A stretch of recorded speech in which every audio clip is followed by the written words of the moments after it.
Sorry. Hey everybody, how you doing? It's Damon. I hope you're doing well. So, this week I felt like I go a bit of a wrestling video. I felt like today I'm going to discuss about the matches, the wrestling match I've actually had the opportunity, the privilege to see in person. So I've witnessed a lot of matches that were very important, or at least a lot of matches that were very good in my opinion. I've seen several basically legendary wrestle live and basically deliver awesome matches. I've seen matches from Bret Hart in person, Shawn Michaels in person. I've seen a match from Razor Ramon, the late great Razor Ramon, The Undertaker, Mick Foley, Stone Cold Steve Austin, and yeah, a lot of them were live events, but still, usually live events you would expect people to be, to not be as well polished, or you would imagine them to be less entertaining. But no, they're very entertaining, and sometimes I feel like there's a weight lifted off the wrestlers that can actually be themselves, can wrestle their style, and be left to their own tools to get themselves over. Not the basically or WB or TNA, not having to follow a script, just doing what they feel is best for the match. And sometimes it really shows in the match, so I think it's very, very entertaining there.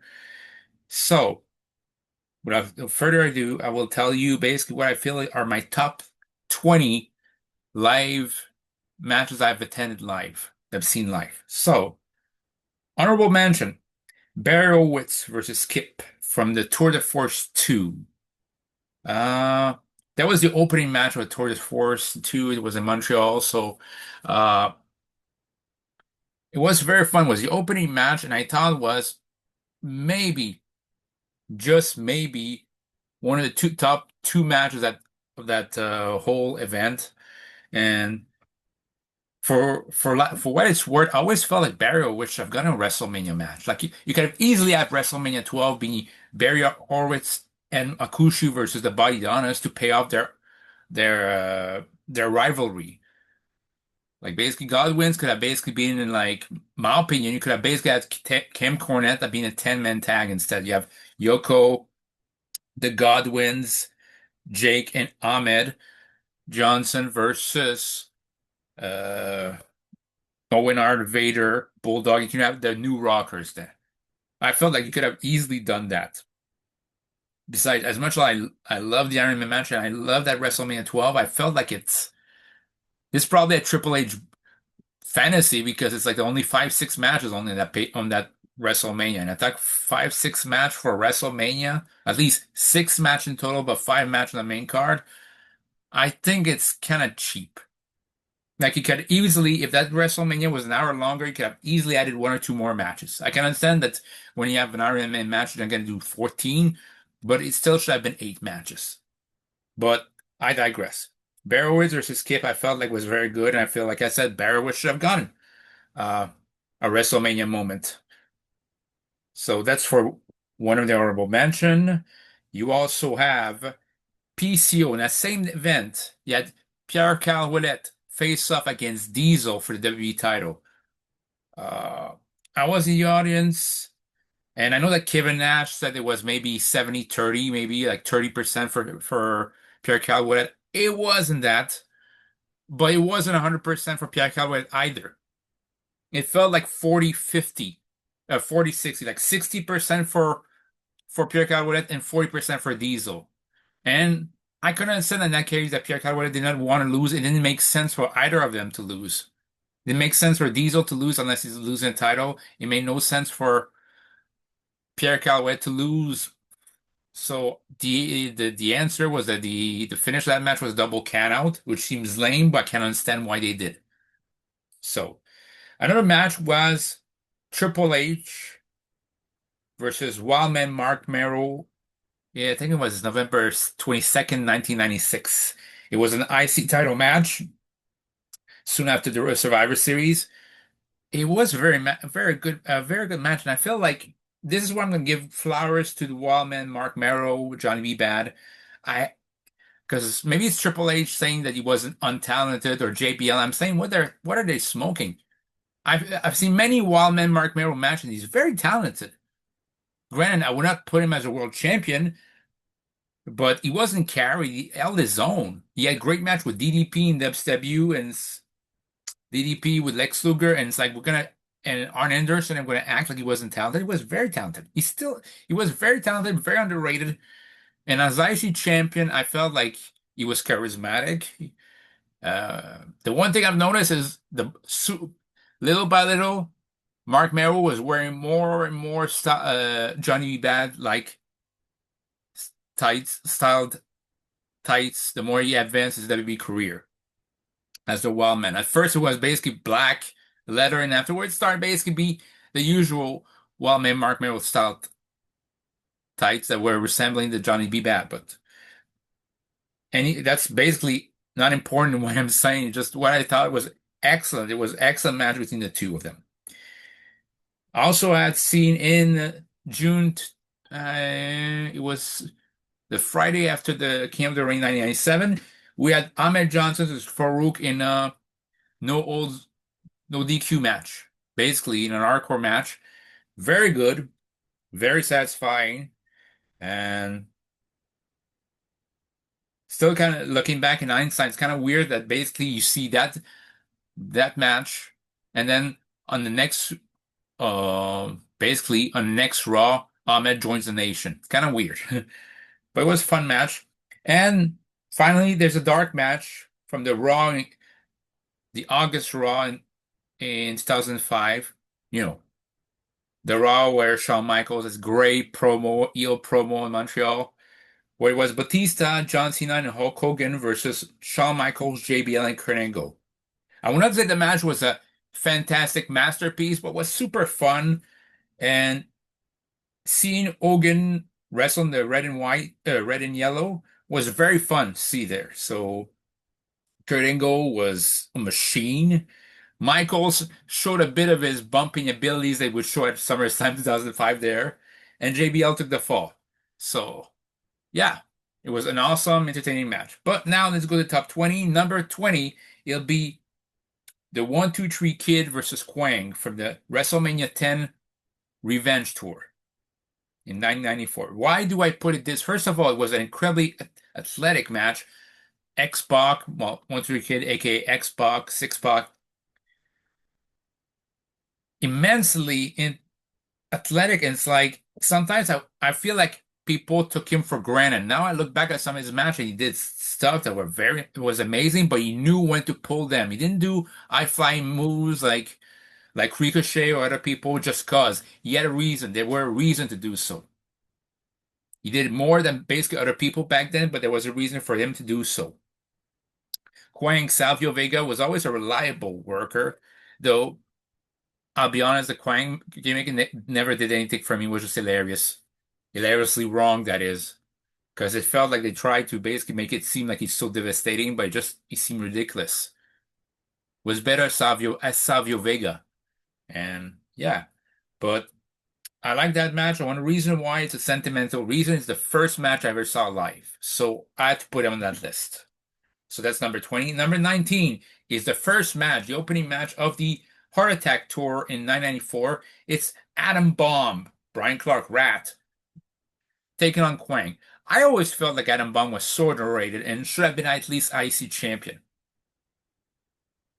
I mean, remember basically soon after he turned face, when basically due to Quang's interference in Bomb and X-Pac's qualifying match for the King of the Ring 1994, he turned face, and I felt like they were giving him a big push. I mean, he turned face, he faced off against Yokozuna on Raw, and had him beat until Quang interfered and basically Adam Bomb was counted out. It wasn't even pinned. It felt like a protected loss.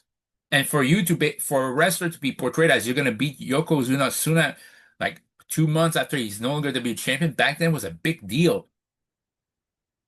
Like I felt like they really were pushing him. Then afterwards, I don't know why. Survivor Series 1994, he's basically one of the first guy eliminated in his Survivor Series team. Doesn't eliminate anybody. and he was hinted with that he would get a feud with Bam Bam Bigelow. After this, he doesn't get any storyline of notes. Any storyline of notes. He doesn't get basically anything. I felt like he should have been IC champion in 1995. It's like you could have basically built it up to this. So yeah, but Adam Bomb versus Quang was very entertaining. I loved one thing I also loved about the 94, 95 wrestling or 96, and we don't see anymore is the light shows. I love that the light shows. I love like seeing the hearts when basically the hearts basically go in rotations when he was on screen when he was doing his entrance, or Owen Hart had basically a picture of a King of Hearts on the mat. I love that. Why does it's not coming back? It was unique. Like he basically differentiated one wrestler from the other. I thought it was awesome, and it's not happening anymore. And I think that knowing how much people pay now to see WWE, why can't they do that no more? Why can't they do that? Yeah, that's number 19. So awesome match, awesome finish, great. Oh, and I have to mention Adam Bomb had one hell of a leaping top rope clothesline. He really, really leaped into this. So it's like Adam Bomb beating Quang with a top rope flying clothesline was awesome. So, and FYI, the original finisher of his finisher was basically the Riptide of Rhea Ripley. So also, every time I see Rhea Ripley do the Riptide, I always think of Adam Bomb. Because, yeah, same finish initially. But that's number 19. Number 18 from the same tour, it's a casket match between The Undertaker and Yokozuna. What can I say? I love Undertaker, but basically I felt like Yokozuna was underappreciated for what he was. Was a top heel that basically seemed to be basically championed by happenstance, but he's intimidating and by himself could get the job done. Undertaker versus Yokozuna, because Yokozuna never beat The Undertaker by himself. And in this case was after he lost the WWE title to Bret Hart at WrestleMania 10. Yokozuna basically had a little bit of dominance, a moment of dominance in that match, but overall it was The Undertaker by himself was able to beat Yokozuna. I think he did the basically did a leaping clothesline, did the awesome running leaping DDT, and then he put Yokozuna in the casket. Again, it wasn't a scientific fair, sure as hell not a 5-star review by Meltzer. But who cares what Meltzer thinks? This is an awesome match. This is a match that I feel like we should have more often. I'm not saying you should have 10,000 casket match. It fits the Undertaker, but Undertaker versus Yoko was very, very good. Now, number 17 for the Intercontinental title, William Regal defended the IC title against Rob Van Dam. Rob Van Dam at WrestleMania 18. I was there live, was awesome.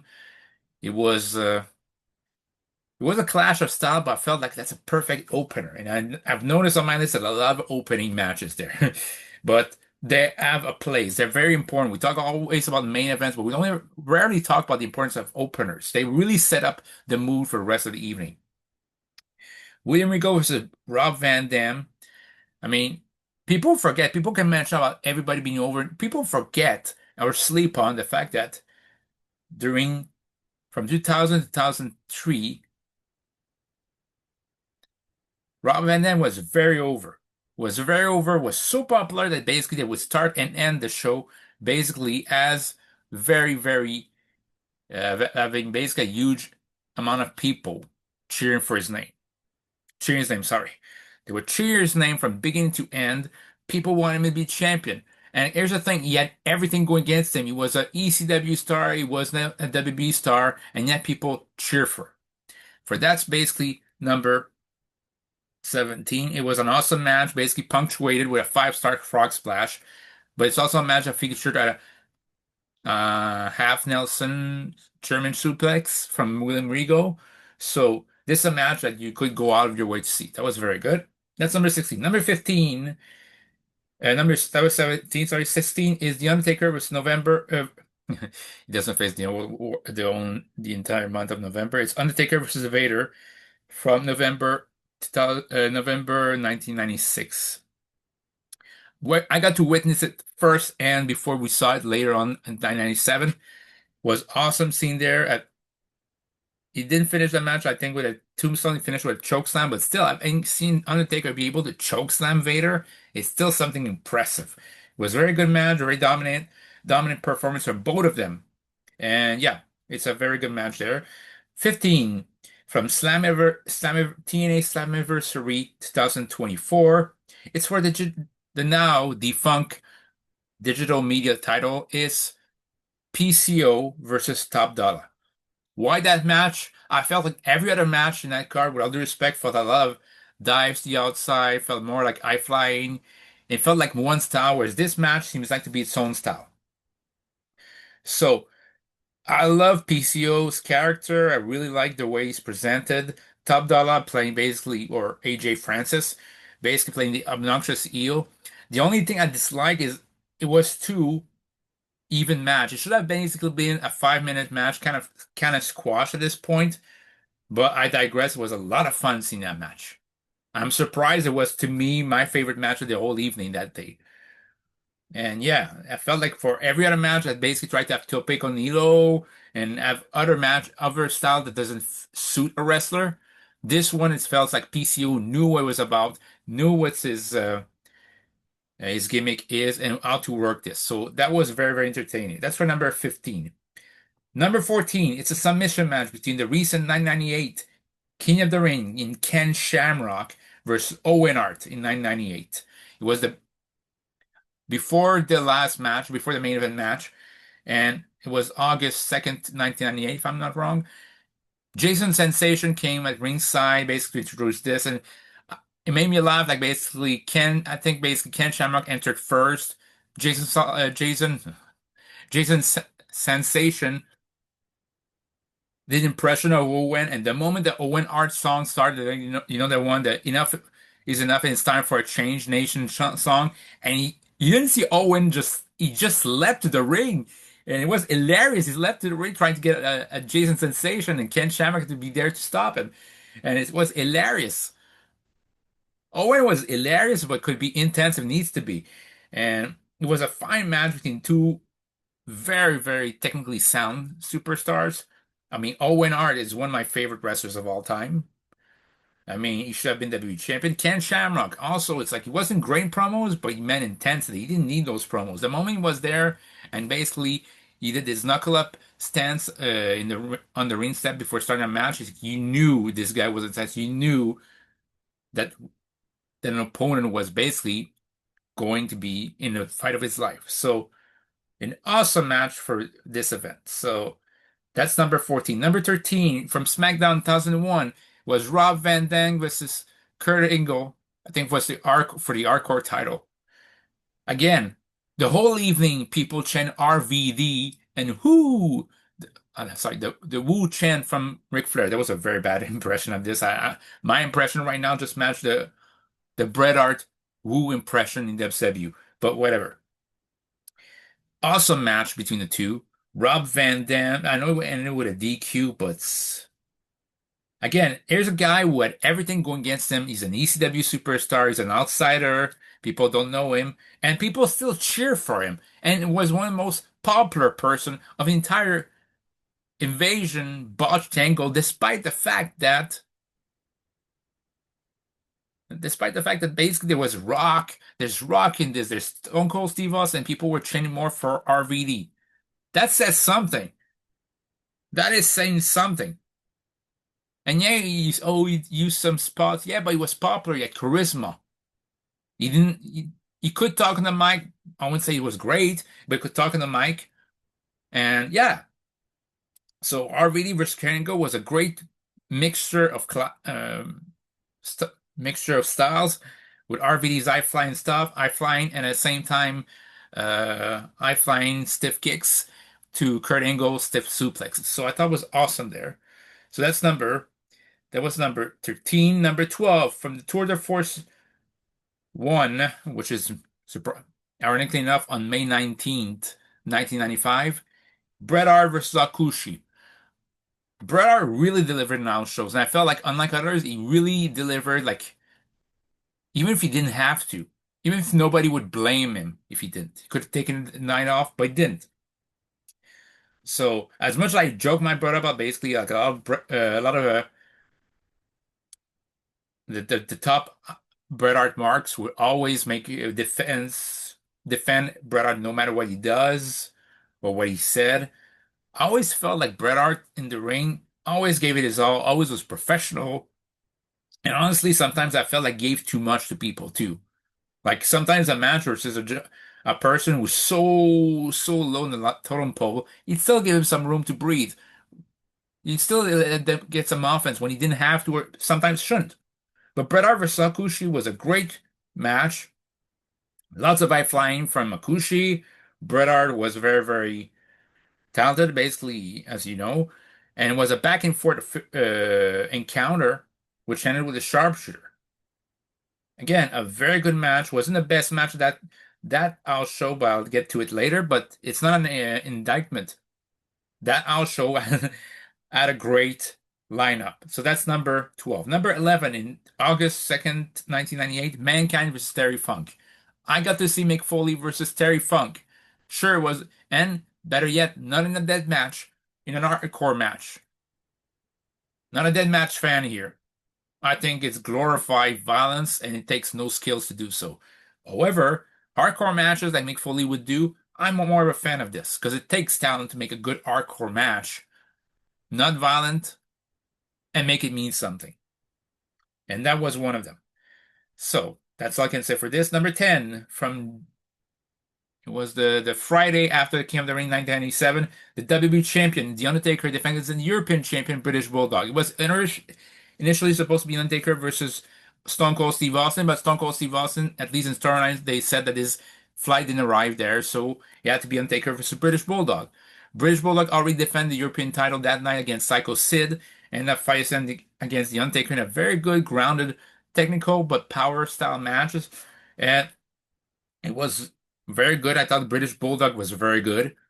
Was very underrated, not just in terms of power, but his technical abilities were very underrated. Not mentioned enough. We know his power skills, but not enough about his technical skills. And it garnered a great reaction when The Undertaker won. And after the match, I remember Stone Cold Steve Austin appeared and stunned everybody, including The Undertaker. So that's what I remember. Number 9 from the Tour de Force 3 in January 1996, Bret Hart defended against his WWE title against Diesel in a cage match. This felt more like, remember what I said about Diesel versus PCO? This was more basically split down the middle. Again, people with Bret Hart, at least 60% cheer for Bret Hart, 40% cheer for Diesel. We was still in a tweener phase. Awesome match, and I felt like that kind of match could have been at In Your House February 1996, where basically Bret did win by himself, but was very close by because Bret climbed the climbed the steel cage for the win, but Diesel attacked Bret against after the match and still kept his heat there. So it was an awesome match between Bret Hart versus Diesel. Number 8, The Undertaker versus Mankind, the Attitude Adjustment Tour from 1996.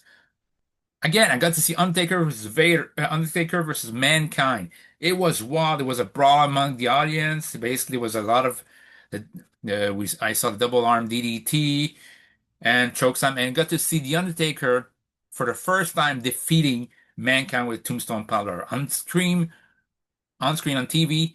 Mankind was undefeated. And in this case, to me, it's like it made me think not just that basically no, anything can happen. WWE title can change hands, but also undefeated streaks actually come to an end in house shows. It might not be mentioned on TV, but still, it was awesome to see. An awesome match. Speaking of which, number 7 for the Intercontinental title, Jeff Jarrett defends his IC title against Razor Ramon, the Tour de Force 1, May 19, 1995. That was the main event of that house show, and I was surprised why it was the main event un until I saw why. At the end, it was a great, grueling ladder match between the two of them. Was very, I felt fortunate to see it. And why was it fortunate to see it? Not just because I'm mad, but because, okay, Road Dogg tries to interfere, Savio Vega, for some reason, being the one to interfere Road Dogg and then the X-Pac. And I expected Jeff Jarrett to win, to keep the IC title, but I remember that basically all shows usually end with the face winning, and this is what happened there. I was surprised to see Razor Ramon pull down the belt and win. So it was the first ever title change I've seen in person, and it now showed nonetheless. I know they changed that title back in Trois-Rivières, but still, it was awesome to see firsthand, see that. So that's number seven. Number six, for the WWE title, Stone Cold Steve Austin defends against The Undertaker and Kane in August 1998, with Pat Patterson being a special guest referee. Pat Patterson, first of all, first took the mic to insult everybody from Montreal. Basically, said he refused to speak French, despite being French, and he's just going to talk about English, insult everybody, insult everybody. It says in 1998 shenanigans, interference from Mankind, Pat Patterson refusing to count for Stone Cold Steve Austin. But all in all, it was an awesome match, full of action. Basically, Undertaker and Kane being the usual, you know, machines. So, and Stone Cold Steve Austin being the rebel rousing rattlesnake. And I really love that match. It was a really very action based, and it's like I think it might just be from what I've gathered from my list, might be my best brawling match I've seen there. So that's number six. Number five from the Attitude Adjustment Tour in 1996 is going to be Shawn Michaels taking on Vader. Shawn defended the title against Vader, and I thought that was much better than their SummerSlam match. I mean, Shawn delivered everything he needed to do. Vader was more dominant in this case. So that was awesome there, as well as this. So after this, where Shawn Michaels gets here against Vader, we also had that's a number five. Sorry, I messed up. Shawn Michaels with Vader is my number four. So I told you my number four before my number five. Okay, but number five is on the same tour. It's Wildman Mark Mero versus Triple H at the Adjustment 1996. Whatever I said about this before in the honorable mention, I'll say the same thing here. I love that match, and they used the Bret Hart British Bulldog 1992 SummerSlam finish. So now let's go to top three. Top three equally, because one of them is important, not much of as a match, but the other one is legendary, is a tie between Rock versus Hulk Hogan at WrestleMania 918 and Bret Hart versus Shawn Michaels Survivor Series 1997. So Bret Hart versus Shawn Michaels was a wild main event, but I've witnessed the screw job and live, and it was a very weird feeling. A very weird feeling in the it was a very weird event. Sorry, a very weird feeling by the end of it because everybody was wondering what the hell happened. We all know that Bret didn't submit what happened after the match, and we saw Bret Hart basically finger painting, basically WCW before and afterwards, and wondered, okay, Bret Hart's theme song kept playing. They could have basically just done nothing. So it's like, what's going on? It's like we knew something's going on screwy, but what exactly? Why did it happen like this? So yeah, that's Bret Hart versus Shawn Michaels. I could do a video about this, so I'd rather not go too deep here. And Rock versus Hogan. What can I say? It's Rock versus Hogan. So yeah. Afterwards, number two, my favorite Shawn Michaels match I've seen live was Shawn Michaels versus Mankind, November 1996. I remember Shawn Michaels seemed kind of angry that day. Okay, knowing what happened there. Not knowing what happened, but knowing what kind of a person he used to be. He was very angry. He bolted out the wrestling room. He 1 or 2 minutes after his team song starts to play, face against Mankind. Perhaps it was selling the fact that his character was not going to be champion. It was a very brutal encounter. It was the main event of that show. And seeing Shawn Michaels, I think, deliver a super kick through a chair on Mankind for the win was awesome. And it showed there that basically both Mankind could hold his own, was a very good wrestler when he needed to be. And yeah, and Shawn Michaels was as usual, so show stealing himself. So that was number two. Number one is the main event of the first ever live event show that was attended. It was Bret Hart defending the WWE title against the now King of the Ring, Owen Hart, at WrestleMania 10 Revenge Tour. Owen was such a gem in the ring. I remember he basically was doing a pouty. He was being pouty. He was doing a little fit. So he just goes to the outside, basically on the ring apron, being the outside, he's pouting. He doesn't want to go back to the ring. Until basically the referee counts him, does the 1, 2, 3, 4, 5, 6, 7, 8, 9. At 9, he bolts in the ring, and he did it 2, 3 times. It was hilarious. And the whole match, Bret Hart sometimes was out wrestled by Owen. But Bret Hart's experience is the being a wily veteran. Basically, the reason why he won in the end, it wasn't a sharpshooter. It didn't have to be a finisher. And I hate that every match nowadays has to be ended with either three finishers, one finishers, well, three finishers, sorry, or roll up with the ties. This case was a roll up, yeah, but it felt like Bret just outsmarted Owen. He just counted a pin from Owen, which is how Owen got the win at WrestleMania 10. So I thought it was great justice there. He just counted basically a roll up, basically the running backwards roll up. Basically, they do when they run through the ropes. They try to roll up.